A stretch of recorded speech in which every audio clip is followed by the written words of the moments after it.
Naglalakad na naman ng tulog to. Hoy, sleepwalk ka na naman. Anong ginagawa ko? Ba't ako nakatayo? Asan si Adrian? Ha? Ba't mo hinahanap si Adrian? Napanaginipan ko siya. May nangyaring masama sa kanya. Ha? Tara nga, tingnan na natin sa kwarto niya.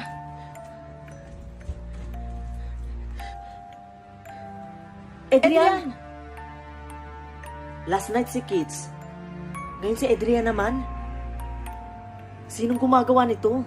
Wala naman tayo nakakaaway. Kinakabahan ako para sa ating tatlo nila, Angelo. Di ba nung nakaraan, nag-sleepwalking ka din? Tapos bigla mong sinabi na nasa masamang kamay si Kids? Oo, natatandaan ko yun. Ginising mo ko habang naglalakad ako. Anong ibig sabihin nun? Nakikita mo yung nangyayari?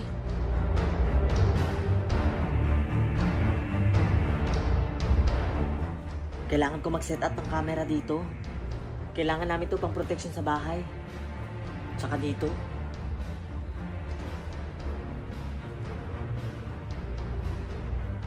Naglalakad na naman siya ng tulog ah. Tingnan ko nga yung camera. Baka may mangyaring masama sa kanya.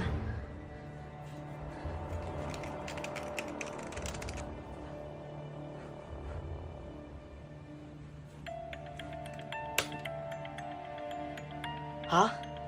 Ba't papunta siya ka Angelo? Kailangan ko siya sundan.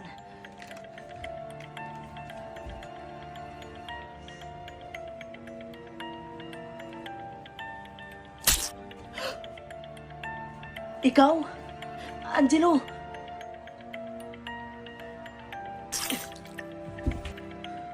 Angelo? Hindi ka talaga tulog? Hindi ka talaga nag-sleepwalk? Palabas lang ba ang lahat? Bukas pa yung schedule mo ah. Mukhang mapapaaga ata. Takbo!